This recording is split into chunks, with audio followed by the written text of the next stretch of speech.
മലബാറിലെ റെയിൽവേ മേഖലയിലെ പ്രശ്നങ്ങൾ കേന്ദ്ര റെയിൽവേ മന്ത്രി അശ്വിനി വൈഷ്ണവുമായി നേരിൽ കണ്ട് ചർച്ച നടത്തി രാജ്മോഹൻ ഉണ്ണിത്താൻ എം പി.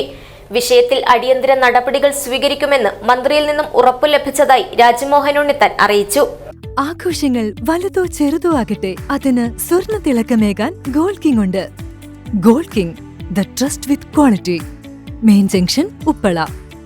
കാസർഗോഡ് ലോക്സഭാ മണ്ഡലം പരിധിയിൽ വരുന്ന വിവിധ റെയിൽവേ സ്റ്റേഷനുകളുടെയും പൊതുവിൽ ട്രെയിൻ സ്റ്റോപ്പുകളടക്കം റെയിൽവേ മേഖലയുമായി ബന്ധപ്പെട്ട വിവിധ പ്രശ്നങ്ങളും പരാതികളും ആവശ്യങ്ങളും മറ്റും കേന്ദ്ര റെയിൽവേ മന്ത്രി അശ്വിനി വൈഷ്ണവുമായി നേരിൽ കണ്ട് ചർച്ച നടത്തി നിവേദനം കൈമാറിയതായും വേണ്ട നടപടികൾ സ്വീകരിക്കുമെന്ന് മന്ത്രിയിൽ നിന്നും ഉറപ്പു ലഭിച്ചതായി എം പി രാജ്മോഹൻ ഉണ്ണിത്താൻ അറിയിച്ചു.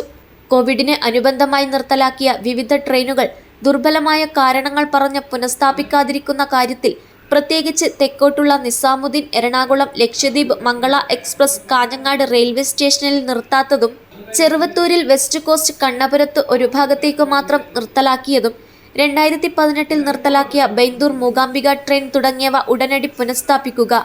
പുതുതായി ആരംഭിച്ച അമൃത് ഭാരത് ട്രെയിനിന് കാസർഗോഡ് പാർലമെന്റ് മണ്ഡലം പരിധിയിൽ പ്രധാന സ്റ്റേഷനുകളിൽ കൂടി അധികമായി സ്റ്റോപ്പുകൾ അനുവദിക്കുക. പുതിയ സ്റ്റോപ്പിനു വേണ്ടി നാളിതുവരെ നൽകിയ നിവേദനങ്ങൾ പരിശോധിച്ച് ഏറ്റവും പെട്ടെന്ന് തന്നെ അനുകൂലമായ തീരുമാനം കൈക്കൊള്ളണമെന്ന ശക്തമായ ആവശ്യം പരിഗണിക്കുമെന്നും മന്ത്രി വ്യക്തമാക്കിയതായി എം പി പറഞ്ഞു. നേരത്തെ പ്രഖ്യാപിച്ചതുപോലെ കാഞ്ഞങ്ങാട്, നീലേശ്വരം എന്നീ സ്റ്റേഷനുകൾ അമൃത് ഭാരത് സ്റ്റേഷനായി ഉയർത്താനുള്ള നടപടികൾ ദ്രുതഗതിയിലാക്കണം. കേന്ദ്രം പ്രഖ്യാപിച്ച 400 വന്ദേ ഭാരത് ട്രെയിനുകളിൽ കേവലം 3 ട്രെയിനുകൾ മാത്രമാണ് കേരളത്തിനുള്ളത്. സഭയിൽ മന്ത്രി ഉറപ്പു നൽകിയതുപോലെ പുതിയ വന്ദേ ഭാരത് ട്രെയിൻ കോയമ്പത്തൂർ, മംഗലാപുരം റൂട്ടിൽ ആരംഭിക്കുന്നതടക്കം കൂടുതൽ ട്രെയിനുകൾ കേരളത്തിന് അനുവദിക്കണം. കൂടാതെ അന്ത്യോദയ എക്സ്പ്രസ് ദിനേന ആരംഭിക്കുക. സാധ്യമായ ട്രെയിനുകൾ മംഗലാപുരം വരെ നീട്ടുക.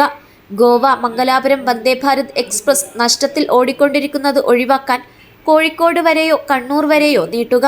കോഴിക്കോട് അല്ലെങ്കിൽ കണ്ണൂരിൽ നിന്ന് കാസർഗോട്ടേക്കോ മംഗലാപുരത്തേക്കോ മെമു ട്രെയിൻ ആരംഭിക്കുകയോ Kannur Manjeshwaram MEMU train service ആരംഭിക്കുകയോ ചെയ്യുക. മംഗലാപുരം രാമേശ്വരം ട്രെയിൻ യാഥാർത്ഥ്യമാക്കുക.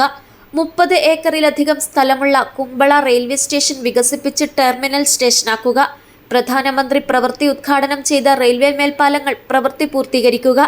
തൃക്കരിപ്പൂർ പ്രദേശത്തെ മേൽപ്പാലങ്ങൾ ബിരിച്ചേരി, വെള്ളപ്പ് എന്നിവയ്ക്കുള്ള GAD അപ്രൂവൽ ഉടനടി നൽകുക.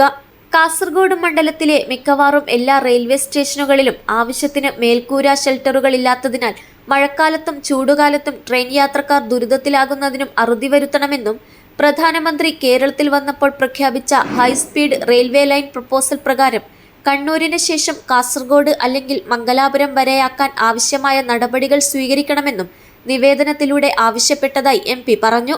മന്ത്രിക്ക് നേരിട്ട് നിവേദനങ്ങൾ നൽകി ചർച്ചകൾ നടത്തിയതിന്റെ അടിസ്ഥാനത്തിൽ ബന്ധപ്പെട്ട റെയിൽവേ മന്ത്രാലയത്തിലെ ഉന്നത ഉദ്യോഗസ്ഥരുടെ ഭാഗത്തുനിന്നും ഏറ്റവും വേഗത്തിലുള്ള നടപടികൾ കൈക്കൊള്ളുമെന്ന് ശുഭപ്രതീക്ഷയുണ്ടെന്നും എം പി അറിയിച്ചു. News bureau, Kasaragod.